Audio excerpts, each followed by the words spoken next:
Muito bom dia, seja bem-vindo ao nosso Reflexão e Vida desta quinta-feira. Estamos aqui para mais uma vez compartilhar a poderosa e preciosa Palavra de Deus.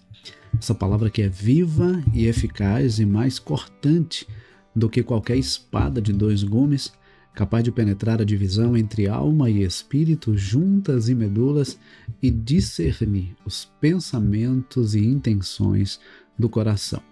Nosso programa vai ao ar de segunda a sexta-feira, 6h30 da manhã, trazendo sempre uma mensagem de fé e esperança para o seu coração. É sempre muito bom ter você aqui conosco, ouvindo a palavra de Deus, recebendo uma palavra da parte de Deus para o seu coração. Se você é novo por aqui, seja muito bem-vindo.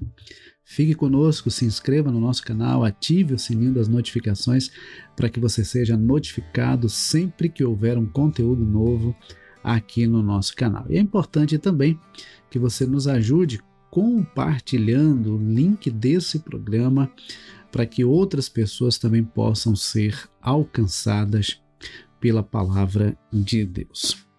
Muito bem, no programa da terça-feira, ontem nós não tivemos o programa, mas no programa da terça-feira nós falamos do momento em que Jesus ressuscitou. As mulheres foram até o túmulo de Jesus e ele já havia ressuscitado.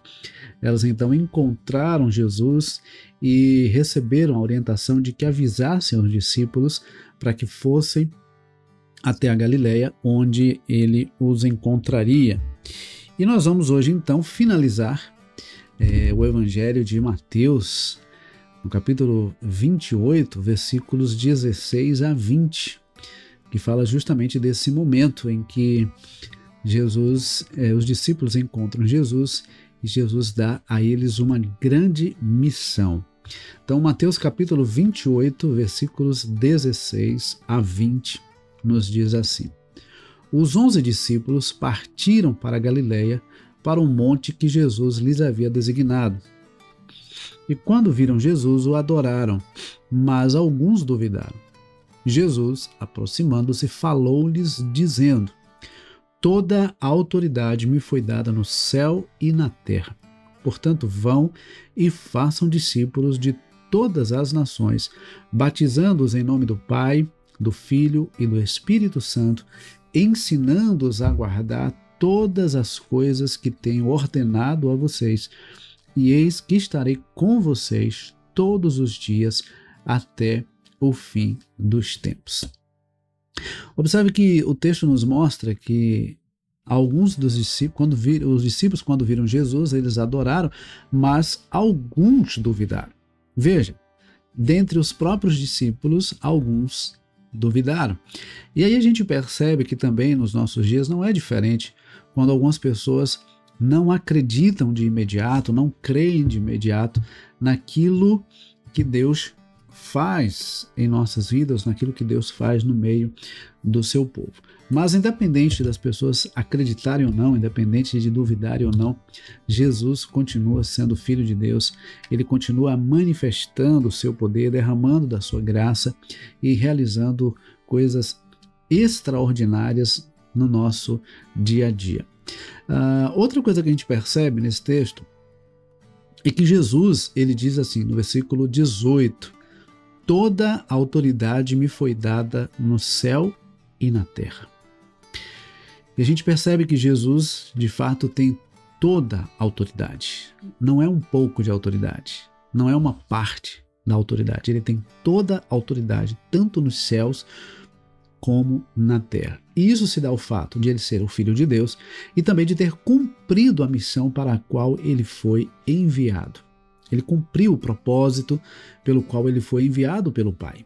E a gente percebe então que Jesus ele foi obediente, como diz inclusive o apóstolo Paulo, Jesus foi obediente até a morte e morte de cruz. E por isso Deus o exaltou sobremaneira e lhe deu o nome que está acima de todo o nome. E aí a gente percebe também que diante dessa autoridade de Jesus, ele agora dá uma missão. Ele diz, olha, foi-me dada toda a autoridade no céu e na terra, portanto, vão e façam discípulos. Ele agora nos dá um mandamento, ele nos dá uma ordem, que nós devemos ir e fazer discípulos. Em Marcos, capítulo 16, o registro diz que Jesus afirmou, portanto, ide e pregai o evangelho a toda criatura. Todos precisam ouvir falar sobre Jesus. Todos precisam ouvir falar de Jesus. Nós precisamos pregar o evangelho indistintamente.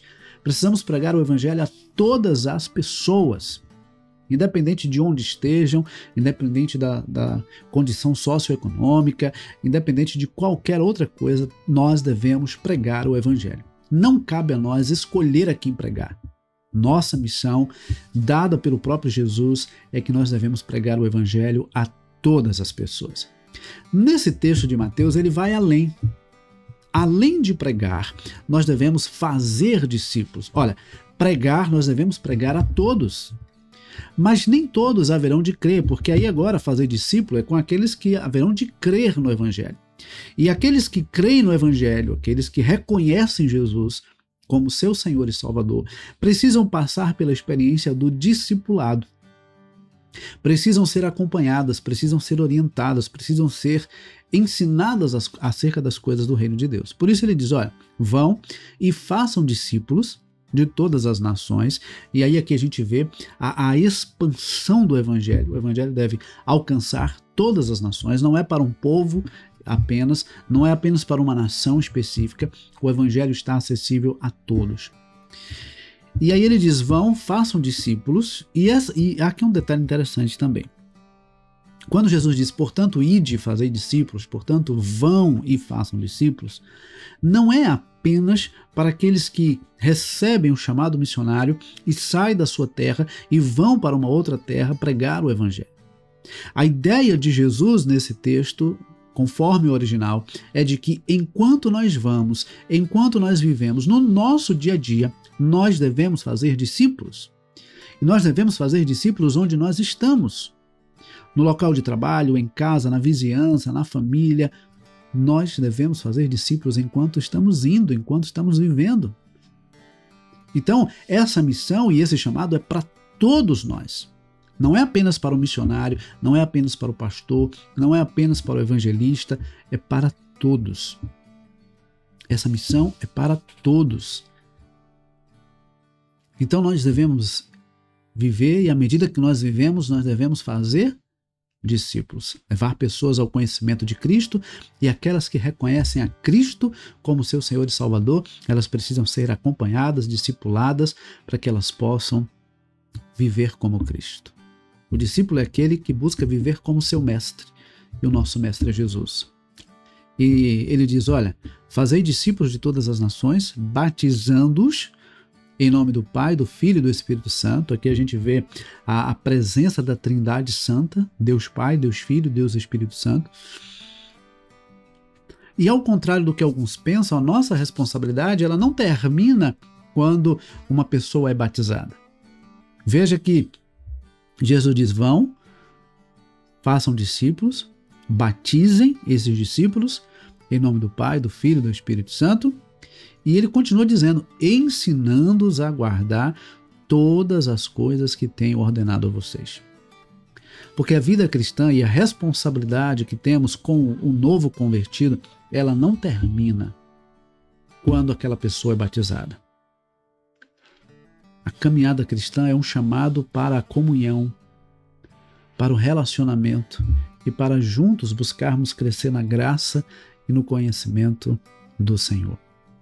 Por isso, ele nos diz que mesmo após o batismo, nós devemos continuar ensinando essa pessoa a obedecer, a guardar tudo aquilo que ele tem ordenado. E aí ele fecha com chave de ouro dizendo, e eis que estou com vocês todos os dias, até o fim dos tempos. Aqui nós encontramos duas coisas importantes. A primeira é que Jesus está conosco no cumprimento da missão. Nós não estamos sozinhos nessa obra. Ele caminha conosco por meio da presença do Espírito, quando em Atos 1:8 ele diz, recebereis poder ao descer sobre vós o Espírito Santo e sereis minhas testemunhas. Não é poder para nos considerarmos melhores, maiores, mais importantes que os outros, mas é a capacitação, é a coragem, a ousadia que vem do Espírito Santo para que possamos fazer a obra do Senhor. E Jesus está conosco. Nós não estamos sozinhos no cumprimento dessa missão. Ele não apenas disse vão e façam, ele diz vão e façam e eu vou estar com vocês. E a segunda coisa é a certeza da presença de Jesus conosco em todo o tempo. Eu não sei qual é a experiência que você tem vivido, o que é que você tem sentido ou experimentado. Talvez você tenha passado pela experiência de ter sido rejeitado ou se sentido rejeitado, talvez desamparado em algum momento, talvez frustrado em alguma situação, mas eu quero dizer a você nessa manhã, com Jesus você nunca está sozinho. Jesus garante a presença dele conosco em todo o tempo. Eis que estarei convosco todos os dias. Não é apenas nos dias difíceis, ou não é apenas nos dias de alegria. Jesus está conosco todos os dias. Nós precisamos do Senhor todos os dias e por isso Ele garante a sua presença conosco todos os dias. Como é que anda a sua vida com Jesus? Você tem buscado Jesus? Você tem obedecido a Jesus? Você tem caminhado com Jesus? Jesus está aí ao seu lado. Você precisa reconhecê-lo. Você precisa saber quão perto Ele está. E você precisa viver como Jesus viveu, amar como Jesus amou, andar como Jesus andou. O discípulo é aquele que reflete o caráter do seu mestre. E nós somos convidados por Jesus a sermos seus discípulos, a vivermos e a refletirmos o caráter de Cristo em nós. O apóstolo Paulo diz que nós devemos ter a mente de Cristo. Ter a mente de Cristo é pensar como Cristo, é agir como Cristo, é falar como Cristo. E ao olhar para nós, as pessoas precisam ver Cristo em nós. Cristo precisa ser formado a cada dia em nós, de tal forma que ao olhar para nós, as pessoas percebam a presença dele em nós. Que Deus nos abençoe e que nós possamos, nesta quinta-feira, refletir sobre essa missão que recebemos do Senhor, sobre esse chamado que recebemos do Senhor, para fazê-lo conhecido, para formá-lo em outras pessoas e tendo a certeza de que Jesus está conosco no cumprimento dessa missão e também no nosso dia a dia. Que Deus nos abençoe. Se você ainda não compartilhou, compartilhe o link desse programa. E se já compartilhou, compartilha com mais pessoas para que nós possamos alcançar cada vez mais vidas com essa palavra que traz vida. Tá bom? Deus abençoe, um forte abraço, uma excelente quinta-feira. E se Deus permitir, amanhã nós teremos um novo encontro às 6:30 da manhã, trazendo mais uma vez uma mensagem de fé e esperança para o seu coração. Deus te abençoe, forte abraço e até amanhã, se Deus quiser.